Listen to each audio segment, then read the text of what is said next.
It's when you have that ability to influence someone's life, someone's career in a positive way. Those are the moments that get me.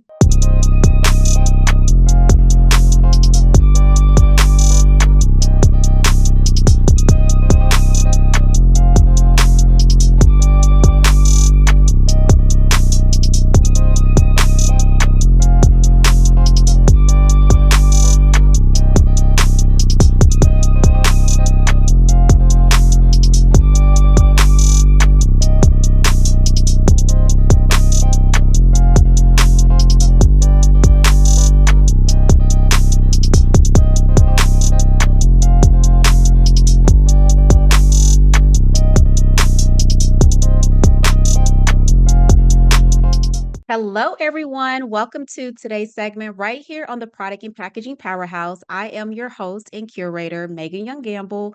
If you've been listening to our podcast, you should know me by now. If this is your first time, welcome to the house. I have the honor and privilege to speak with industry powerhouses to unveil the realities around the creations, development, and launch of products and packaging. And so, guys, for today's segment, this is an esteemed honor to have today's powerhouse guest joining me for today, which is Miss Jane Chase. If you are in the packaging world, you may have seen her name, you may have seen her face, you may have seen her host some of the courses through IOPP, Institute of Packaging Professionals. And if you have seen or heard of her, that's because she's the executive director of IOPP. So, guys, today is such an honor to speak with her to highlight around our conversation around women in packaging and everything you need to know around this space. So, Jane, officially welcome to the show. Thank you, Megan. I'm happy to be here. Yes, Watched your likewise. yes, I've watched your podcast and I'm thrilled to be on one of them. Oh, well, likewise, it's an honor to have you here. And guys, let me just give some context really quickly. So, I joined IOPP because I wanted to be immersed with other packaging professionals. As I am growing my own project management consultancy firm in the space, you have to stay a student. I say that all the time on the podcast. And so, with me actually attending webinars through IOPP, they had an actual mentorship program where they're like, hey, we're looking for mentors and we're looking for mentees. So I slid through Miss Jane Chase DM direct message and was like, hey, I am growing in my pursuits. I would love to learn from you as a mentor. And she said yes. So that's why this one is a real honor to have Jane on the show with us today. So we can just have true conversations around our ultimate intersection, which is packaging. So, to go ahead and get us started, Miss Jane, go ahead and share a little bit about yourself and how you end up navigating into the wonderful world of packaging. Well, Megan, I snuck in through the back door, as you know. I'm a mechanical engineer by training and did my master's in engineering management. I worked as a product safety engineer for 3.5 years at Johnson Controls, went over to SC Johnson Wax as a quality engineer. They asked me to develop their supplier certification program for packaging components, which back in the 80s meant they wanted to fix their suppliers' systems so that they could reduce or eliminate incoming inspection. So as a young buck engineer, 3.5, 4 years out of college, I got to go play for 2 years. I couldn't help somebody fix their process, their quality if I didn't understand their process. So I got to go out, spend time at thermoformers, blow molders, injection molders, corrugated, paperboard, flexibles, labels, you name it. And did that for 2.5 years. Got their first suppliers up in their partners program. Went into operations for 2.5 years as a aerosol packaging manager. So I went into operations and had 60 people reporting to me, 5 high-speed aerosol filling lines, production responsibility for all of those, but then engineering and budgeting responsibility for 2 of them. Did that for 2.5 years, went into the packaging R&D arena, all of this at SC Johnson Wax. So I think of that as my growing up period. In quality, it was either good or bad. You had to figure out what to do with it. I figured I'd go into operations, never make anything bad, save the world, and figured out really quickly if you didn't have good R&D up front, you were pretty much scun from the get-go. So that was my evolution getting into packaging. And from there, went to different leadership roles at different companies, General Mills, ConAgra, US Food Service, Ecolab. So that's kind of my background. I've worked in processing, quality control, packaging, and operations. So that's me. Jane's done it all. Jane, you have done it all, literally. And I think that's so much to highlight in such a notorious background and portfolio, rather. And one thing that you mentioned just with highlighting like your experience, the evolution, your career trajectory, working in processing, operations, quality, and packaging. The biggest thing that I want to have as our one of the quotes that we'll put in the show notes for you all is you can't fix quality if you don't understand process. And I think that's something that's very profound because a lot of times, a lot of companies are always wanting to improve quality and then speed to market and then impacting the bottom line. But a lot of times we don't go back to those core fundamental processes to understand what's working, what's not working, to then refine it and have better quality. So, based upon the anecdote that you gave us, Jane, what recommendation would you give the audience to really think about understanding and really crafting and getting back to the fundamental processes to help improve quality? I think it's really just taking that mindset that you need to understand the input in order to impact whatever the output is. And I think as new leaders coming in, if you're just focused on what the job is and the focus of what you need to get done and not thinking about how that happens, you get caught up in not understanding the impact of the decisions that you're making have on the people that actually make it happen. I think that's big and something for me to take away for that too as I'm growing my own consultancy practice, developing and honing in on my leadership style. So I think that's really profound, especially for leaders and the future leaders behind them. So thinking about your career, the trajectory and the wealth of experience that you have working at some of these notorious brands, how would you describe your leadership style and how it's evolved over time? It's evolved, I think, when you go from being an individual contributor into a leadership role, I think your perspective changes a bit. Once you become a leader, it's not about you anymore, it's about your people. My management style, I would describe as a micromanaging planner and a hands-off executioner. My thing with my people, when I lead, we sit down, we need to understand the plan, and then it's your baby, go make it happen. Plans change. You can come back and tell me the plan has changed and what the impact is. But once we agree to the plan, I'm a hands-off leader. Okay. Fair enough. And I think that's something big to really know and hone in on for leadership styles because for me, I'm like you. I am going to go all hands on deck into the weeds for the planning. Execution, hence the project execution, her, my moniker is really where I really shine and thrive. But with that, we also do proper handoffs. So when it starts to wrap up the projects, really monitoring and controlling and looking at the quality, things of that sort, that's where other parts of our team really execute and thrive in that realm. And we take a step back. So I think it's something big for all of us to really understand your leadership styles and also knowing that it's really about creating a cohesive and a collective team to move on one accord like a train. You can't operate as a single individual contributor. You have to think about the team and how all these different aspects of the train need to all connect to move on one accord, on one track.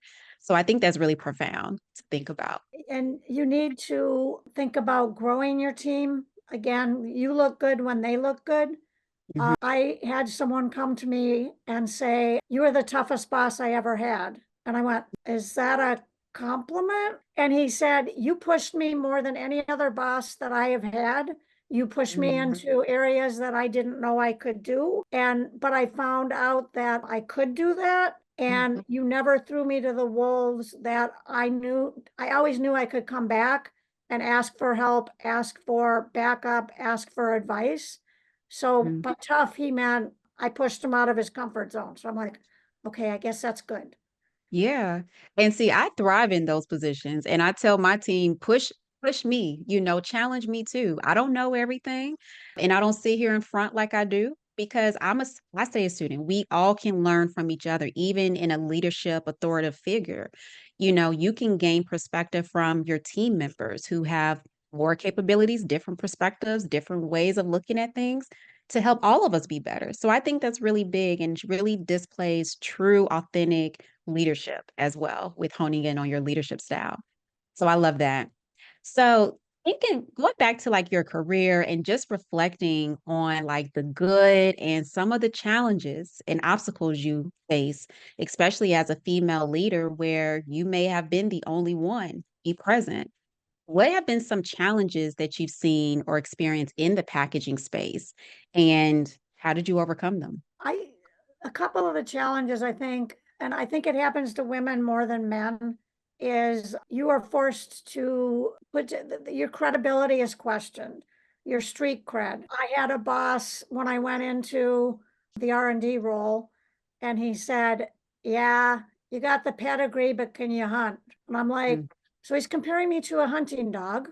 yeah. So I think there's that natural, you need to prove that you can do what you say you can do. And I think there's just going to be a little more skepticism when you're a woman than when you're a man. Coming into that R&D role, I went to IOPP and got my certified packaging professional designation, which Mhm, gave me another pedigree, but evidently it was a pedigree that meant more to this gentleman than my master's degree when I got that.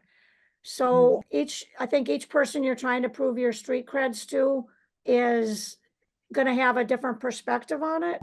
I would tell them coming in the challenge that I had, and it's part of getting your street creds. When I was in operations, I found someone who had been there for a long, long time and went in with the perspective, teach me. And he thought he was teaching me everything. I had mm, the technical already, but he taught me a lot about how the organization worked and how to navigate who are the important people that you needed to get in front of, what was important to the different roles within the company. And we were a perfect match because I had the communication skills.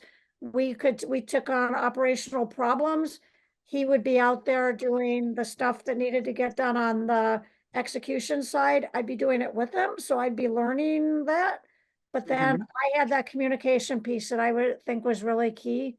So I would say communication is a skill that women have that I think they might be stronger at. And again, it's a generalization. And really that street credibility, I think, as a woman is really important to prove out. Just Mhm. being and making sure people know that it's you that's been executing it. So those two kind of go together. Absolutely.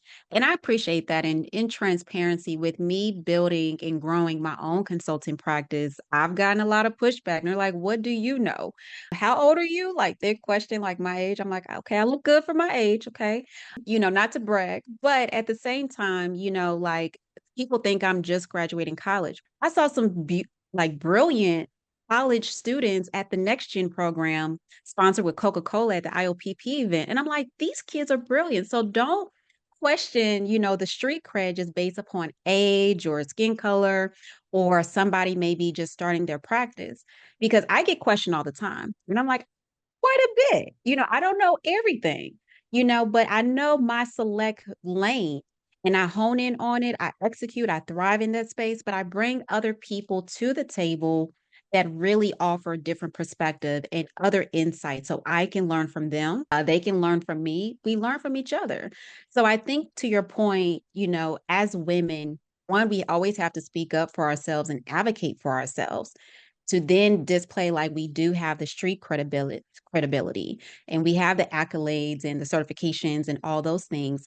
But then three, one of the things that I see with a lot of women is just in general is, well, you're a mom. So you should focus on that or you must choose one avenue.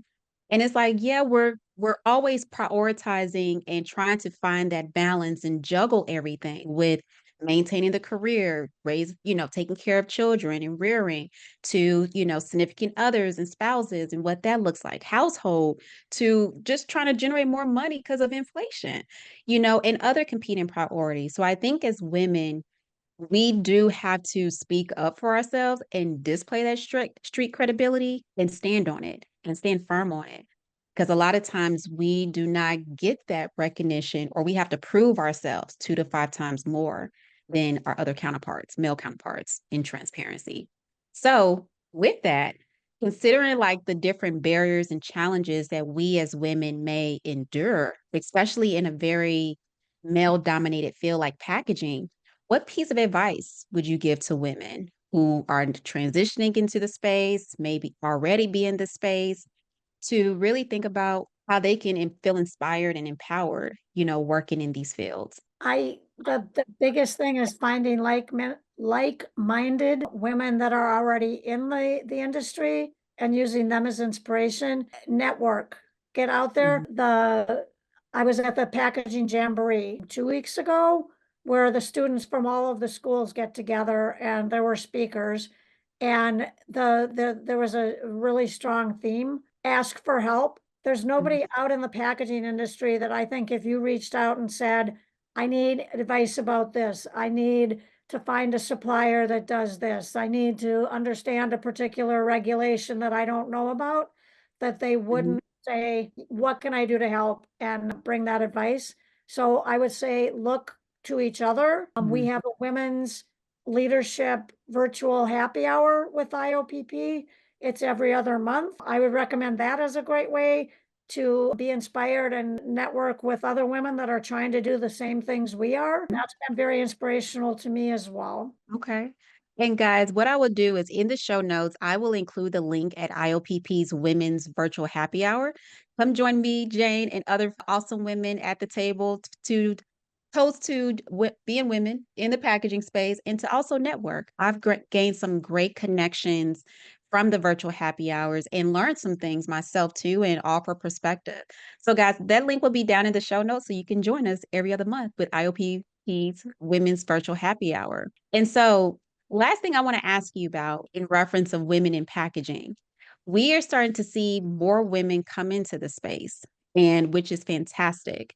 Why would you recommend more women to consider this industry, beautiful world of packaging industry? For me, balance. You're seeing more women coming in. The packaging industry, and my experience has clearly been on the CPG side of the world and working within, design, structural operations. But it's a perfect balance between having the science piece and the people piece. I got my mechanical engineering degree. I went into a very technical, where the mechanical, I could use it. It didn't give me enough of the connection to people like packaging does. The work that we Mhm. do, you see it out on the shelf, you see the impact it has on other people. So I would tell them that it's a perfect match between science and art, really, and the communication and people connection piece. I love that. And I wish, to be honest, when I was getting my undergrad in chemistry, I wish I knew about the beautiful world of packaging back then. And so I feel like the students coming in, there's so many light years ahead, but I'm right where I'm supposed to be in transparency. Everything happens for a reason. But with that, there are certain schools that are not really understanding like packagerial science is a major, or even using your current degree and finding that intersection within the world of packaging. So if you're an art major, you can go into packaging with branding, design, all of those elements, work in the print world to understand inks and then the substrates. You can come out with chemistry degree to tap into engineering, project management. That's what I do. That's my specialty. Mechanical engineering. There's so many disciplinaries that really can transfer easily into the packaging world. We just have to know about it. And that's one thing that I'm actually working on, is to help educate like students at my alma mater, Kennesaw State University, about the world of packaging and how you can come out. And it doesn't always look like going to pharmacy school. That was my initial route, or going to medical school, or becoming a teacher. We do need more teachers though. But there's so many other ways to use your skill set and your education to come over into the world of packaging. And I feel like in certain geographical locations, more people know about packaging as a whole industry. But in some other places, not as much. But that's why we have IOPP and Jane Chase, who's highlighting these things on the podcast to really talk about it and bring more awareness to this industry that we love and really enjoy, and having the fine balance of science, art, and people. as well. And one of the things, a tool that we have, IOPP produced a recruiting video for the packaging industry. So anyone at any university, if you're going out to high schools to talk to kids about what packaging is and why it's a good career, go on the website. That video is available to everyone. We want more packaging people in the world. And guys, that link will be down in the show notes for you all. So, as I talk about on the podcast, our net worth is based upon our network. So, please help ensure that you do share that link with everybody because we need to train our future leaders to come into the space. We need more of it. We see what the workforce looks like in today's environment. We can use some more assistance and more team members to join us. Okay. So that link will be down available in the show notes for you all to share with your network as well. So, as we're talking about IOPP, I've learned a lot being a member of the organization, honing in on the phenomenal webinars. I've done a webinar through IOPP. Shout out to Jim George, who put me on as well to talk about my experience in project management. And so, with you being so heavily involved as the executive director for IOPP, really share with us, especially those who may be new to what IOPP is, like what the organization is about and why it's so instrumental within the packaging space. So IOPP is an organization that's near and dear to my heart. Early on in my career, it helped me develop my network and made me what I am. And then I think it flips at a certain point and you go into the give back mode and building the next generation. IOPP is all about providing networking and educational opportunities to empower packaging professionals to succeed in their career. So we're all about helping you. We have so many different programs that at times it's hard to talk about everything that we do. And every program is not going to speak to everyone. I would love that the mentoring program spoke to you, Megan. And I can tell you that I get as much out of that as a mentor as you do as a mentee. So it's Mhm. not a one-way street. It's a collaborative effort. So we have the mentor match program. We have a resource library that people can tap into. We do the webinars you talked about in that Mhm. resource library. We have 80 hours worth of webinar content that you can access from the our website. We have a community-based communication platform, PackChat. PackChat is something that our members can post a question to. Hey, has anybody heard about a regulation in California that's going to affect EPR? Does anybody know a supplier that does silicone valves in the Southeast that they think is really good? And then the membership can respond to those questions. So that's something that's big. We have a career center where people can go in and look at job openings or post your resume. Companies can, use it as a recruiting tool. So there's just so many different programs. Not everyone speaks to everyone. We have Mhm. local chapters. Those local chapters have, not everyone has monthly, but at least 3, 4 times a year have events where they bring people together to network and typically have an educational component to them, whether they bring in a speaker or tour a plant and then do a networking event. We have Mhm. our technical committees, which focus on different technical topics and do benchmarking and sharing of best practices.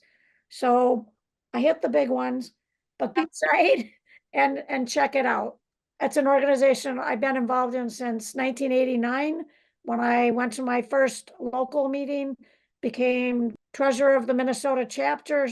9 months later, I was the president. Then I got involved in the national organization, which even brought my network even broader. And then to start with the give back part has been really gratifying. Oh, wait, guys, do you hear how involved and extensive IOPP has with the networking opportunities from the local chapters to virtual events to the education in their resource library quite a bit? So, actually, weekly, I'm in there to see what resources are there, what can I learn, to sign up for educational webinars, because you do earn those continuing education units. If you're a project manager, some of those do qualify as part of your professional development units. Okay, so earn those units as part of your continuing education, but also staying abreast about what's going on and what is changing. And as Jane mentioned, we have a lot of regulations, especially in the packaging world. And then for each industry has their own respective regulations. So like the technical committees, the webinars, that is where we're really getting to the root of what these regulations are. And that's a lot of the conversations we're seeing universally across all these companies, regardless of scale, is what are the packaging regulation? How does this impact us? What does this new rollout look like? What does this regulation really mean for us? How do we comply with US and then states and then municipality? Regulations I talk about all the time. And I talked about my conversation within the beauty world with Ariana Farina around the beauty regulation around MOCRA and how that impacts product labeling and packaging for beauty products. So all of this goes hand in hand, guys. And so, Jane, I appreciate you for sharing the wealth of information that IOPP offers to our listeners and also active members. So get involved. Okay. And I myself am looking to get involved with IOPP more extensively.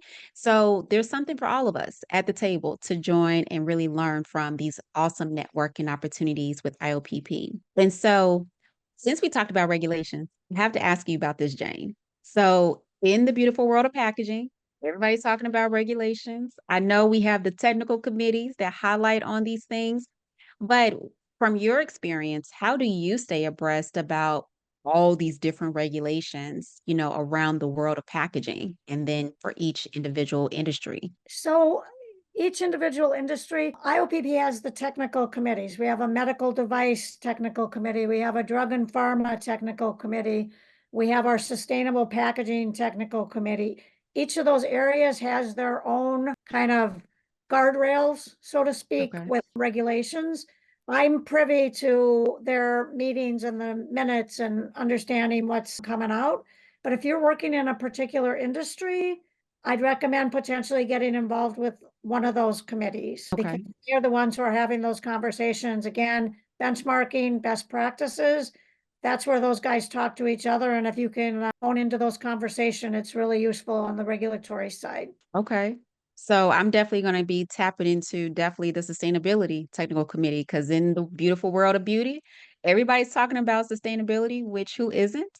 But really in the beauty world, like banning single-use plastics. We use a lot of single-use plastics for a lot of sampling programs.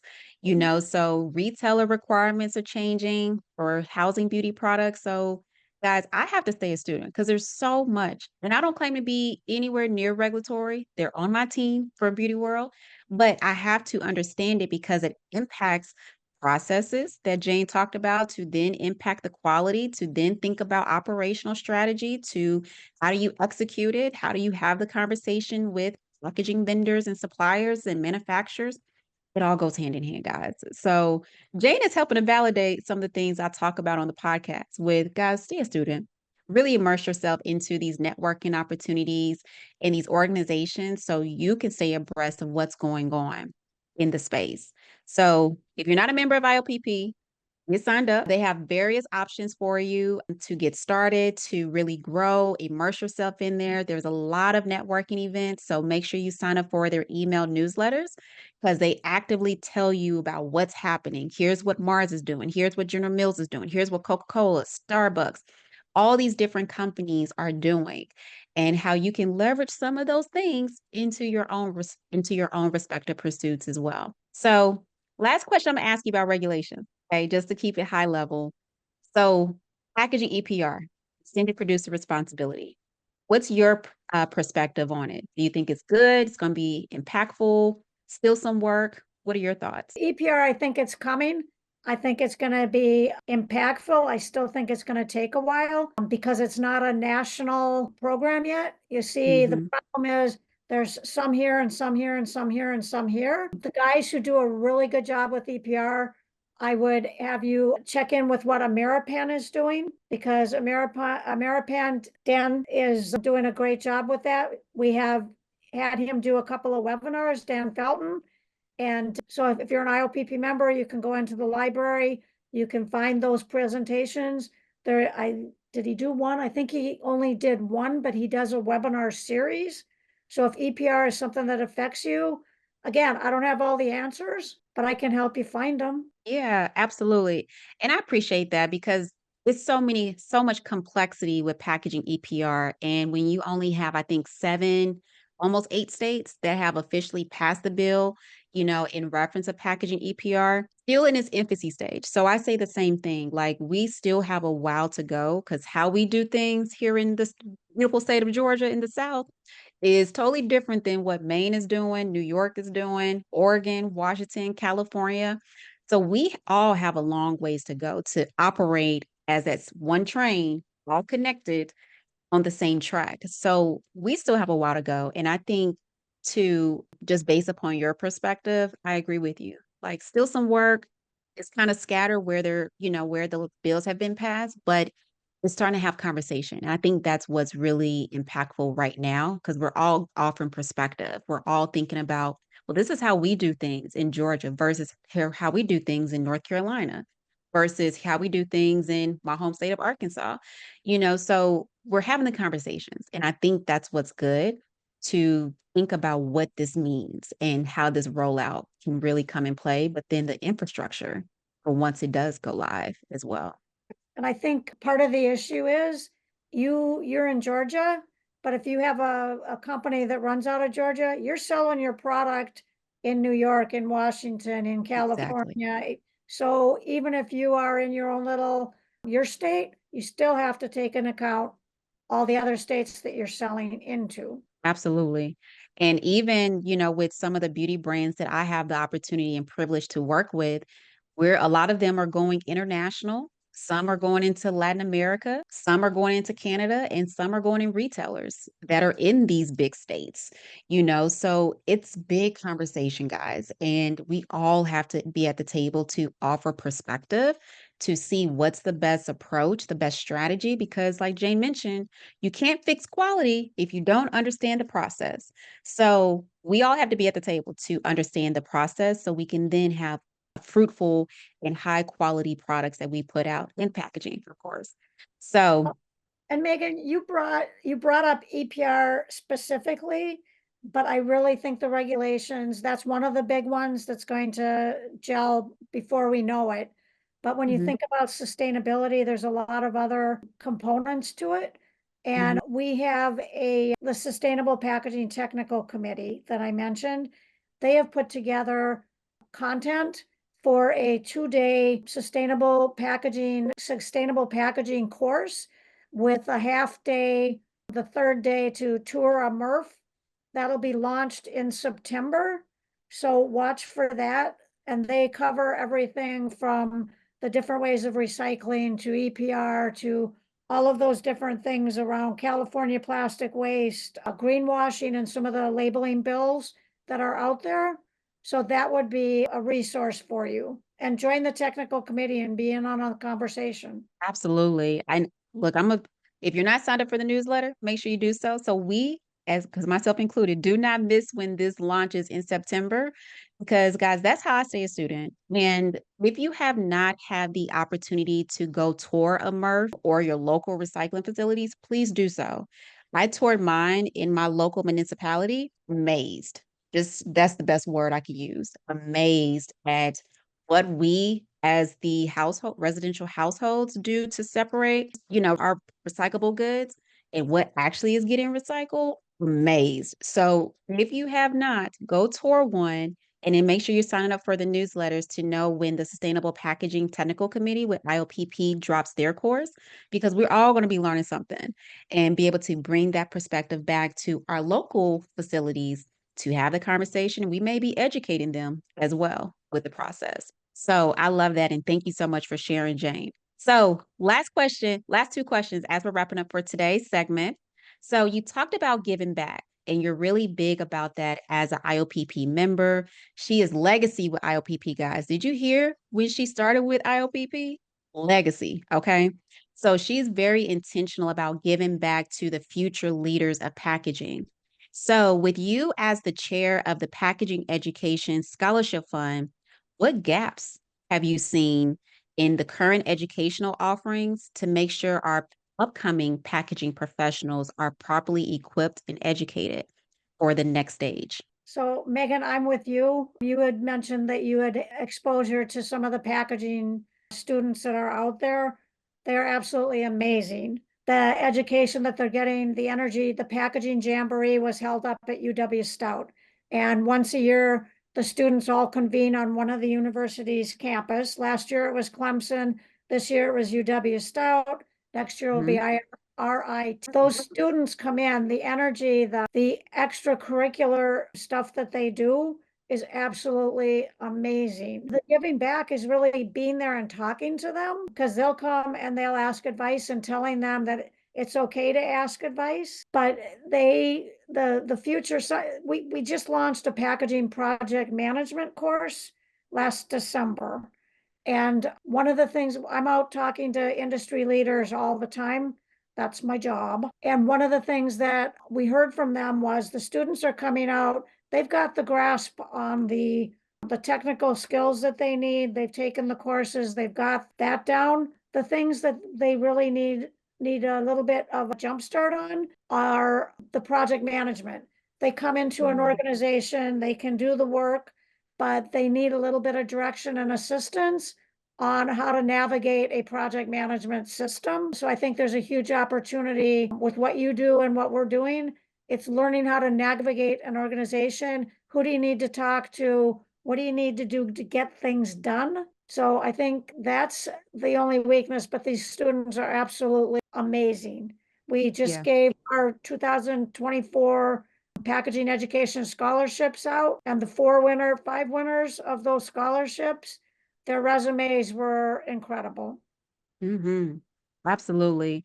Guys, when I went to the Next Gen and I had the opportunities to see Jane in person, as well as countless other packaging professionals I had the opportunity to meet, these students were brilliant, like just mind blown, like with some of the projects that they proposed and how they had to think about literally concept to a product within 48 hours. And how all of them really focus on accessibility. So there will be a separate YouTube video highlighting of my experience at NextGen because it was amazing to really see these college students take something and really offer a solution for a certain audience within a certain industry and just the level of detail they went through. I was amazed. I was like, these kids are brilliant. Let me get some of that brilliance. Okay. Sprinkle a little bit of that on me too, because they If you offer a different package it, perspective. if you Exactly. just package it, Exactly. Just and we say that like just packaging, but this is a $1 trillion industry of just packaging. And there's something out there for everybody, especially for the goods that we love and enjoy every single day. So, as we're wrapping up, last question for you, Miss Jane, is thinking about your career, the really your core competencies in the packaging space, operations, quality, processes, how you give back. You're a servant leader through IOPP, and you also have been a consultant for countless notorious brands in the market. What has been one of your most proud moments in the space? so I have all kinds of proud moments. When somebody comes back to me and says, you had an impact on my career, you gave me something that was useful to me. It's always amazing to me when someone who works with me gets promoted or gets recognized. That's always a gratifying moment. It was a huge moment for me at Pack Jam. We had a table I did, and I was there, and one of the students came over to talk to me, and he was just amazing. And we had a conversation, and he's like, "What?" And I'm like, "Okay, so how do I succeed in my career?" And I'm like, "Well, I have a charm that I wear that has a shamrock on it, and on the back it says, when opportunity meets preparation. So, and I said, it's all about being prepared for an opportunity when it comes. And we continued the conversation. He happened to be one of the scholarship winners. So I called him to let him know he had won one of the scholarships. And he's like, oh my gosh. And I didn't know I mean, I knew who you were, but I didn't really know who you were. And, and he said, and I already have in the back of my head, I already have the best advice you ever gave me. And get lucky, because luck is where preparation meets opportunity. Be ready for, and to have someone come to me and say that little tidbit was something that influenced him. It's when you have that ability to influence someone's life, someone's career in a positive way. Those are the moments that get me. Absolutely. And congratulations to that student and all the scholarship awardees as well. And let me just say, you've been inspirational to me as well, because even in like our one-on-one sessions, I'll ask you questions and you're just a servant leader. You're like, here it is, like, here's some things to consider, and offer perspective. So I want to say thank you as well for helping me to be part of that good luck charm, so to speak. So that way, when opportunity presents itself, I'm already prepared. So, at the end of the day, guys, we all can learn something from each other. Make sure that you are prepared. So when the opportunity is presented, you are ready. And that's why when I had the opportunity to connect with Jane, I was ready. I was prepared because I'm like, okay, I already know what I want to ask specifically to Jane in our one-on-one questions. And I told you that I was like, I can tell you what I want to talk about in our first 3 sessions. So truly being prepared definitely helps make sure that you're ready for that next opportunity and make sure you're giving back because in order for us to grow and scale in our pursuits, we need to bring that next future person up with us as well because somebody was there to lend an arm to us. And we need to make sure we're doing the same thing for people that are coming up behind us as well. So I love this, Jane, and appreciate your conversation and offering perspective and sharing one of your proud moments as well. Awesome. So, guys, as we are wrapping up for the episode, if you've been listening to our segments, we are going to get into our power round. So, this is our way to highlight fun, fast facts around our speaker and our powerhouse guests. And we're doing something a little bit different for today's segment. So, we're going to do a quick game as part of the power round that's called Name That Brand. So, as I talked about, Jane is legacy and she has worked with countless brands, and she may know most of these brands that are going to be displayed.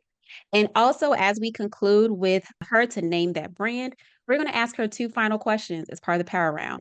So we're going to put 90 seconds on the clock. Ms. Jane, this is going to put you in the hot seat for a little bit of fun, fast action. So you ready? Ready, Ready. You always say ready. Remember, opportunity meets preparation. ready. So let's go ahead and start. So I want you to name that brand. So this brand displayed on the screen is the conglomerate company that has all of these brands underneath it. General Mills. I was That's Betty right. Crocker for 2 years. Hey, check that out. So next one, Uh, infamous fashion designer icon in the fashion Coco world. Chanel. That's it. Got it. Ooh, So we use this brand for a lot of disinfecting goods around the house. They have one plant in Kennesaw, Georgia. they White may have bottle with changed their logo. Is it Clorox? it is the Clorox Okay, company. they changed it. Okay. So this one is a shoe company where a lot of the first basketball stars used to wear this brand before Adidas and Nike came out. They Converse. have That's it. Notorious beauty brand that focuses on sustainability in the space. White packaging has colored packaging on it. They use the elephant to highlight their brand, and it's actually a female founded brand as well. Oh, you got me on that one. Okay. Drunk elephant. Drunk elephant. Okay. Next one, the Target, notorious. That's it. Everybody knows about Target. Iconic telescope packaging, beautiful look and aesthetics. Apple, That's it. Everybody likes to sip this beverage. Starbucks. That's it. We like to go vroom vroom when we drive. Oh man, I know this. That's not, oh, it's not Audi. It's Alfa Romeo. No. Not yet. You Um, close. It starts with an F though. got me. Ferrari. Oh, Close though. And it's not Coca-Cola. It's Nestle PepsiCo. That's it. And you may not get this one, but this is a beauty brand by a very big influential Kardashian family member. Oh, what do they call this? It's Kendall with the You're brand close. Yep. It's Kylie Jenner Cosmetics. Kylie. Yep. Yeah. And then last one, Oh, just do it. just do it. It's the swoosh, Nike. That's it. That's it. So you some. You only missed 2. Missed 3 of them. So Evidently, I'm not too bad. into beauty and cosmetics. But that's why you learn from me because I'm in the beauty Clearly. space and that's why we learn from each other. So I love it. So last question to ask you, Miss Jane, as we wrap up for today's segment is packaging is important because fill in the blank. Because it's everywhere and without packaging, you can't live without it. We I are love that. we're spoiled. And the definition of what packaging is, the materials, the process will change, but the need and the functions that a package provides aren't going to change. It's everywhere and you love it. can't live without it. It's everywhere and you can't live without it. Guys, y'all heard it right here from Ms. Jane Chase, Legacy Executive Director at IOPP, Legacy working with notorious brands. And guys, also making sure that you get tapped into IOPP. So, Jane, thank you so much and truly honored to have you as part of the conversation for today. Let everybody know how they can get in contact with you as well as IOPP. All right. IOPP is IOPP.org is our website. Go ahead and do that, or reach out to me, jchase@IOPP.org. Beautiful. And guys, all those links will be down in the show notes so you can get involved with the Women's Virtual Happy Hour, get tapped into the educational series and all the different things that IOPP has to offer through IOPP.org, as well as Jane's direct email to get tapped in with her. And also sign up to be a mentor in the IOPP organization as well. So, guys, thank you so much for tuning in to today's segment right here on the Product and Packaging Powerhouse with our powerhouse guest, Ms. Jane Chase. And last note we'll leave you is you can't fix quality if you don't understand the process. So, guys, thank you so much. And make sure you follow, like, and subscribe to all of our platforms. See you on the next one.